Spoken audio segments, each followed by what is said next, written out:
In today's video, I have 30 common drawing problems that you might be dealing with and some really quick fixes.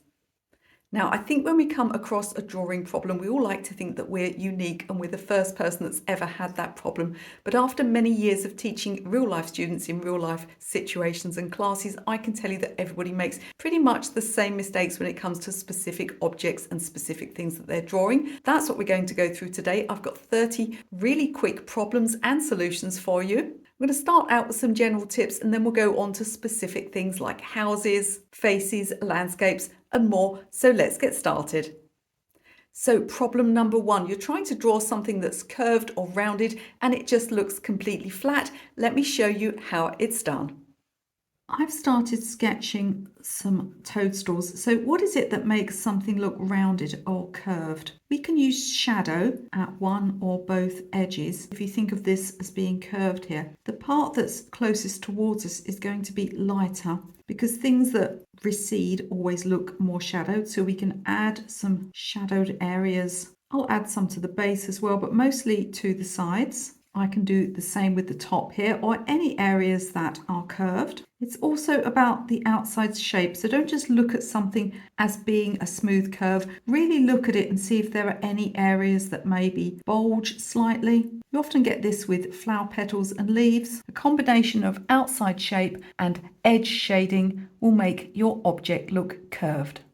Do you ever draw something and find that it looks like it's tipping up towards you when it should be laying flat? There's a simple fix for this. If you've ever sketched something like this mug and it just looks like the top is sticking up, sort of facing up towards you, all you have to do is lessen the depth. And if it's a square object, you'll also reduce the angle. So I'll show you how to do it first on this mug here. So we're just going to make the top less deep here. This is instantly going to make the top look like it's sitting down rather than tipping up. If your object is square, like paving slab, for example, and again, it looks like it's tipping up towards you, remember you lessen the depth and reduce the angles. Let's put it over here. So we'll have the same horizontal lines, and then we're going to reduce the angles and lessen the depth. And you see how this one looks like it's tipping up. This one is laying flat. You can use this trick for anything at all. Our third problem today is trying to understand something that has a lot of foreshortening. I've got a great technique that's going to help you get it clear in your mind and enable you to draw it correctly. If you're dealing with a complex shape that's very foreshortened, I love to use this not only for animals, but for people and for flowers, then the envelope technique is a great place to start. So what you do is you draw an imaginary several-sided box around your object, as many sides as you need. So if I were drawing this shark, I'd be thinking about coming up like this to the fin and here, the head down here. We've got the bottom fin and then we're going up here to the tail. From there, I'd start placing my object in the box. And in order to get the size right, we can look for maybe a halfway point. I could measure, for example, from the tail to the head and think what's about halfway, probably this curved area here, or the start of this little fin. So I can place that in, and in this way, I can start to get the proportions correct for whatever it is that I'm drawing. Do you find that when you're drawing, you're just pressing too hard, which makes things, of course, difficult to erase? Let me show you a couple of solutions. Pressing too hard is something that often happens when you're really trying to get a shape correct. It can also happen because your pencil is too hard. This is an HB pencil. There's nothing wrong with using this for your underdrawing, but you want to press much more lightly. Rather than pressing hard, try sketching in short strokes and using a softer pencil. This one is an 8B. I'll get a rougher, more sketchy line, but it'll be much easier to erase mistakes. Have you ever tried to draw something? It just seems like such a weird shape and there's lots of other things in the picture that are throwing you off and you just can't figure out how to clearly see this shape. This next trick will help.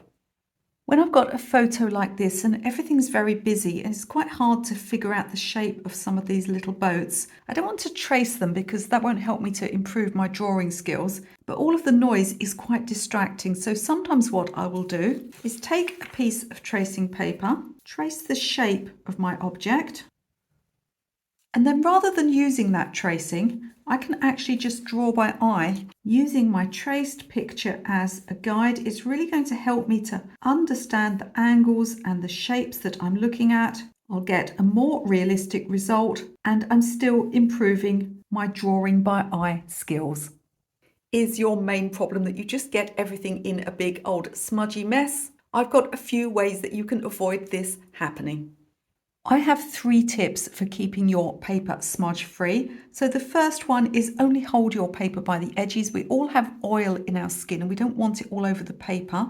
You certainly should not be rubbing like this when you're erasing. Instead, keep a soft brush on hand to get rid of any bits. If you need to lean on part of your work in order to draw in another place, a piece of paper towel will keep the rest of the area clean.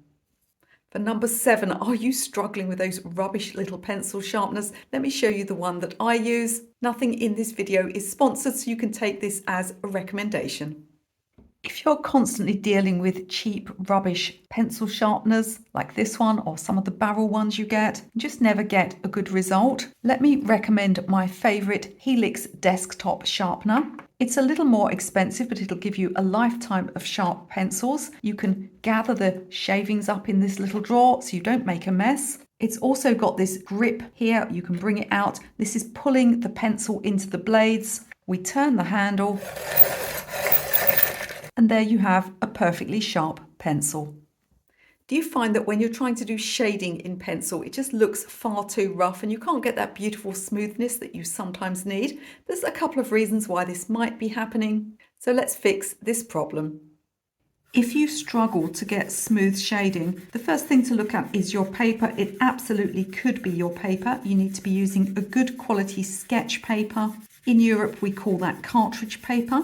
But you also need to blend your shading in order to get smoothness, and don't use your fingers. There are lots of things you can try. You can use a stiff brush like this acrylic brush. You can use some cotton wadding or a cotton tip like this one. You can use one of these compressed paper blending tools. These can be sharpened or sanded. One of my favorites is just a cosmetic tissue. Fold it over a few times, wrap it around your finger, and you'll get a beautiful soft effect. It does remove a little bit of the darkness though. Do you want to continue using a pencil that's just got way too short? I often find this with my watercolour pencils. I want to get that very last little bit out. This next product, and again, nothing is sponsored, not even affiliate links, this next product will help you to get every last bit out of your pencils. If your favourite pencil is just now way too short, get yourself some of these pencil extenders from Derwent. It'll lengthen the amount of time you can use your pencil right up to the last little bit. I got these in a set of 2. There's a wider one as well, which fits my coloured pencils. Are you working from a photograph and you want to be able to scale it up to the right proportions on your paper? This next trick will help. A simple way of scaling a photo up or down to the exact same proportions is to take your photograph, place it in the corner of your paper. Next, you want to take a straight line from one corner to the other corner of the photo, not your actual paper. Extend the line out, take a right angle across, or if the line comes out the bottom here, you take the right angle up. This area here is now the exact same proportion as my photo, but I can choose any mark along this line to make an area that's the same proportions as my photograph. I can even extend the line further up into where the photo was and make a smaller version too. There's a lot more to this method. Do take a look in my drawing tips playlist. Next, we're going to go into some more specific areas. We're going to look at faces first of all. At number 11, we have eyes that look like they're bug eyes, like they're staring. This is so common. Let me show you where the problem lies and what you can do to fix it. Do you find that when you draw eyes, they just look like they're very much staring? The problem is that you can see all of this iris. What we need to do instead is pay more attention to the shape of the eye and understand that the top lid is usually covering part of that iris, so it'll never be a full circle. If you see eyes like this, it's always the result of drugs or maybe psychopathy. There are a few politicians I could think of. Remember that your top lid is going to cut across the top of the iris. Is your problem that you find that when you draw people's eyes, they're just not level? Even though you try to get them in a line, they always look slightly out of alignment. This next solution will fix that issue. Eyes very rarely sit on a straight line, so instead we'll want to make a guideline, and this is going to enable us to position our eyes symmetrically. Now, how high or low this guideline is and whether it curves up or curves down entirely depends on the position of the head. You'll want to take a look at my longer videos all about using curved guidelines to place the features on a face. Do you find it hard to draw realistic noses? They're very odd things, aren't they? And they can just end up looking like cartoons. Let me show you how to simply avoid the cartoon look. A sure way of making a nose look cartoonish is to draw right the way around the outside. Now, if the nose is facing towards you, likely all you'll see are nostrils and perhaps a little bit of shading down each side. Sometimes a little of the outside of the nostrils as well, but don't overdo it. If the nose is on one side, then you'll find that there's a line that comes down from the brow, comes round to the side, and then you'll usually just see one nostril on the other side. And again, we can use shading to get this correct. You never want to draw down both sides of the nose and around the base. The next problem we're going to fix is unrealistic hair. When drawing hair, we need to imagine we're growing it from the root. So you want to sketch in the direction that the hair is growing. What this does is as you lift your pencil off of the paper, you'll get a tapering, and this just mimics how hair naturally looks. You'll also want to draw the hair usually in clumps, particularly with curly hair. You'll find a clump of hair going one way and perhaps some going another.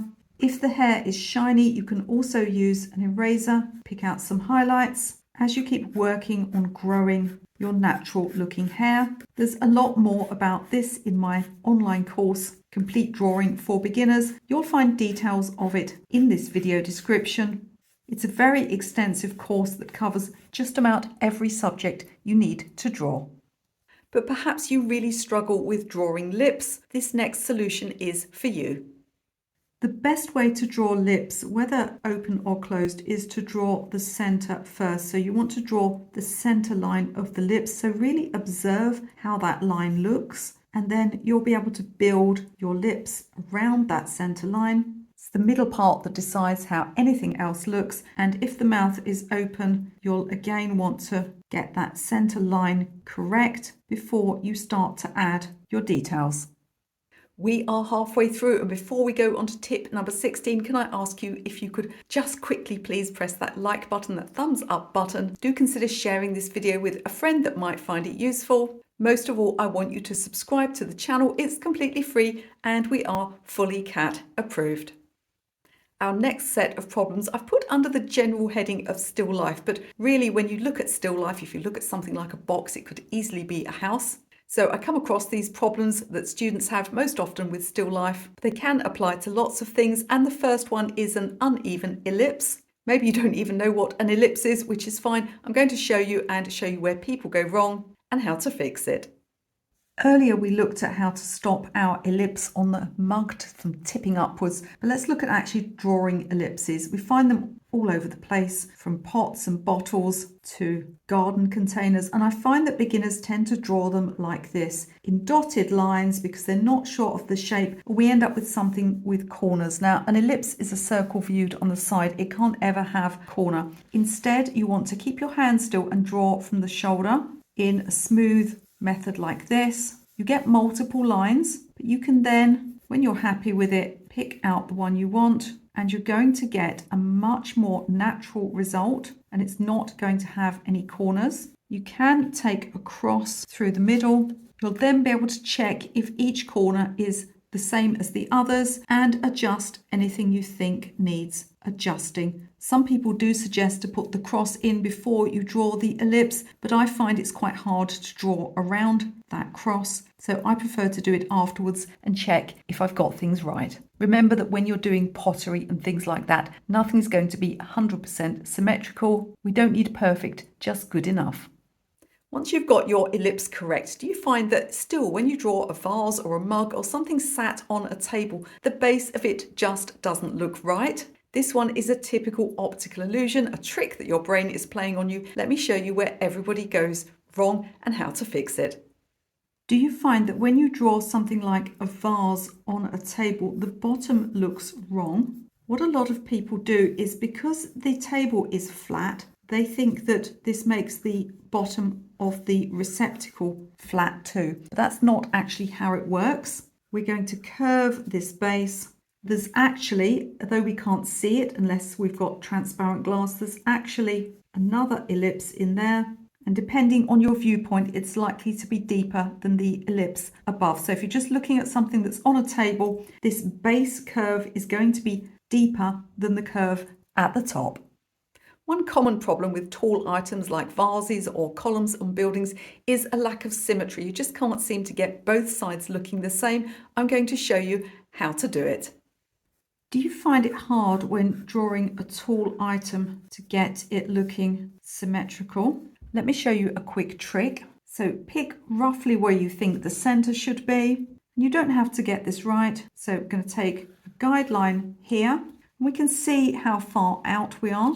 Now what we'll do is take a strip of paper, and anywhere you want to check the width, you take a guideline across. What we're going to do then is pick the side that you like the best. I actually like this side here the best. So what I'm going to do now is mark the center line and the outer edge, and then I can come across and make another mark the other side. I can carry this on wherever I want to check the width, and it'll give me a series of guidelines I can use to start getting my shape symmetrical. Sometimes you have to fit text on an area, whether you're drawing text on someone's t-shirt, a road sign, or on a vase. It can be really hard to do. You can end up, if you just do it by eye, you can end up with the text always going off of one side and not sitting central. I have a really simple method for sorting this out.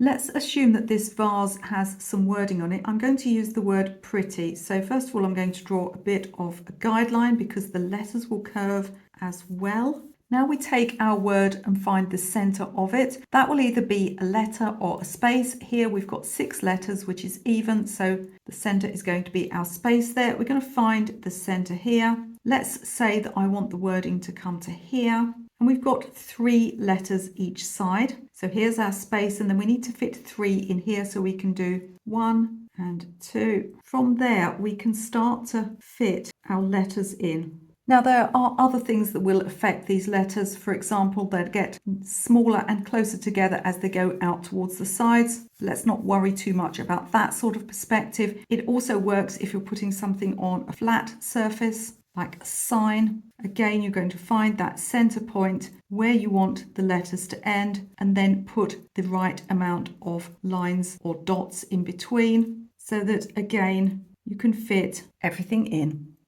We're up to number 20 already, and this one is slightly related to the last one. Do you find that whatever you draw, it always tends to just go off the edge of the paper? You might draw a vase and find it stuck on one side of the paper. You might draw a cat and find his towel has disappeared off the edge because you don't really know how big it's going to be until you draw the whole thing. This next trick will make sure that everything stays central or where you want it on your paper.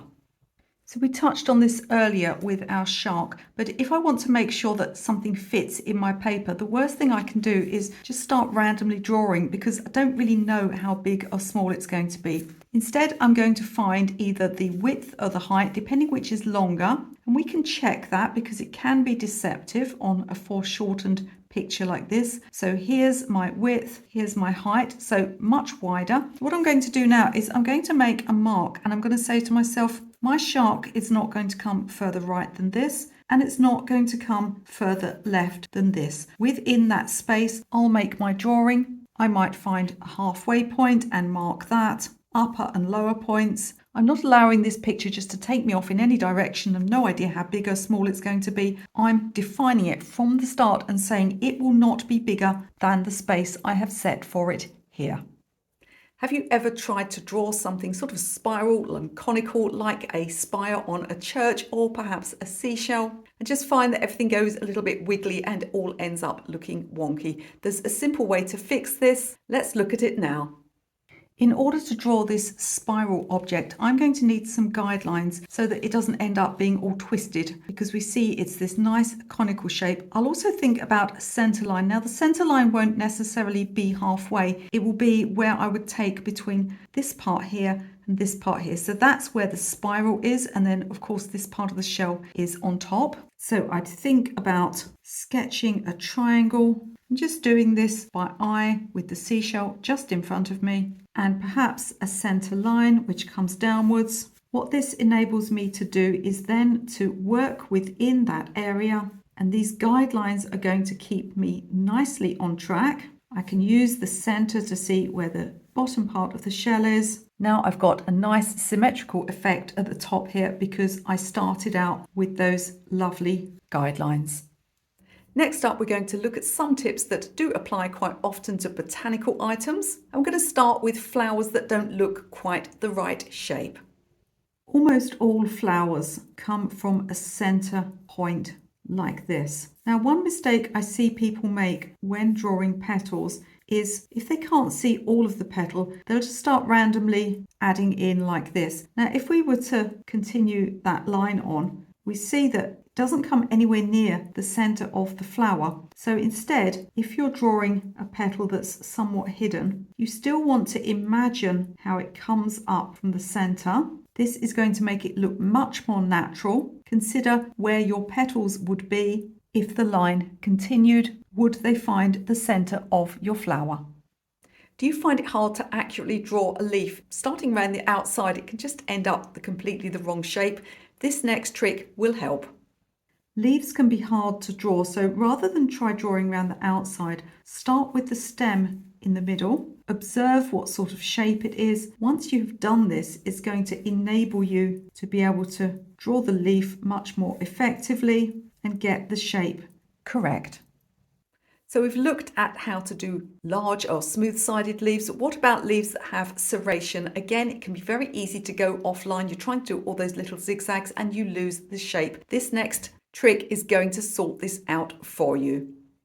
If I have a leaf with very serrated edges, I'm not going to try and draw the outside shape, all those serrations, and somehow hope that I stay on track. I usually end up with something that doesn't look very realistic. Let's use this one instead. What I'll do instead is I'll just make the outside shape of the leaf, ignoring the serrations to start with. And then once I'm happy with that, I'll go in and add those serrations within that outside shape. It's going to stop me going off track. Now I've put this next problem in botanical, but it could equally go into landscapes or really anything else. And that's when you have one object that goes behind another and it just doesn't seem to line up correctly. This one is a common problem and I have the solution. Imagine I have a stem going behind this leaf and I want to go behind. So I'm going to take my stem here and then I'm going to bring it out the other side. This is a really bad idea because these rarely line up. Let's try another way. Instead, I'm going to take my stem up, come through and out the other side. You'll see I'm just making a light mark, just skimming my pencil above the paper. This way everything looks natural. Another time I see this happen is in landscapes where perhaps there's a tree and the horizon line goes behind. Rather than take your horizon line across, lift your pencil up and try and draw it on the other side, take it straight through. You can get rid of the part you don't need. I often use this with complex botanical shapes, tangled undergrowth. Just keep drawing through and remove the part that you wouldn't be able to see.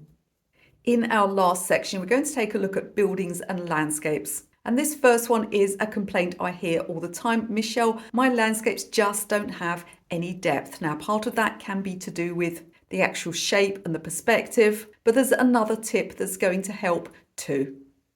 If your landscape is lacking in depth, you need to find some repeating motifs. So this is any object that in real life would be the exact same size, and we're going to use perspective to make it smaller into the distance. This could be something like fence posts, Remember, things not only get smaller, but they get closer together as they go into the distance. It could be something as simple as some grass, which is tall in the foreground, medium height here, and tiny in the distance. Sometimes a repeating motif can be a tree, but it would only work if the trees are actually meant to be all the same size, in which case they'd probably be, all the same type of tree. In a boat picture like this, it might be some orange floats. We've got a large one here. Why not add a smaller one in the distance? We've also got these posts that are sticking up here. It can even be simple things like rocks. Always look for repeating motifs. Make them smaller and closer together as they go away from you, and you'll get a sense of depth in your picture. If you're using colour, you can also make warmer colours at the foreground and cooler ones in the distance. Just as people struggle sometimes to draw hair, they also struggle to draw grasses. We're going to look at a similar solution with a slight difference.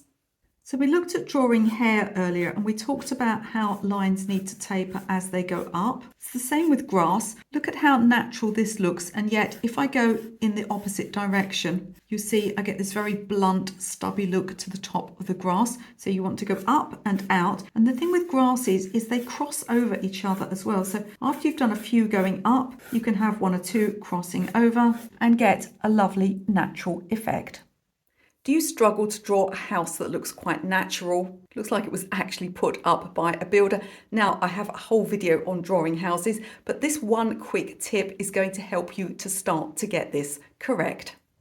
There's quite a lot to drawing houses, and I have a full video that you can watch to give you more tips, but I want you to think about the wall with the corner closest to you. Now, on an average sized house, 1 or 2 stories, where our eye level is about a third of the way up because we're standing on the street, this top corner will always go up and this bottom corner will always go down. That's completely separate to any kind of roof that's going on, because roofs can be all different shapes. But this corner goes up, this corner goes down. The angles won't be quite the same. This will be a bit of a sharper angle. Now, this does vary if you're looking at something from an extreme angle. If you're looking at it from above or from a very low viewpoint, like it's up on a mountain, this is going to change. But if you're just drawing a house that's street level, top corner goes up, bottom corner goes down.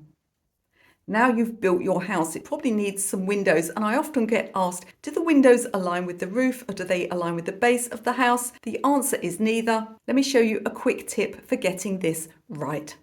So people often don't know where to place the windows. Do they line them up with the roof here or do they line them up with the base? It's somewhere in between. So if we imagine these lines continue, we'll have a vanishing point somewhere. You don't need to plot it. And what's going to happen is those lines are going to come down, down, down, down, down until they meet the eye level where they'll be straight, and then they start going in the other direction. So even without plotting that vanishing point, we can start, having a feel of where those lines might be.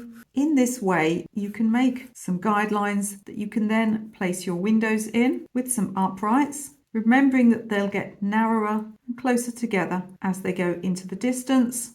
You don't have to get this vanishing point or these lines exactly correct. You can actually get away with quite a lot when it comes to windows like this. Just make sure you're not lining them up exactly with the roof. You see how they've just come down a little bit, like so.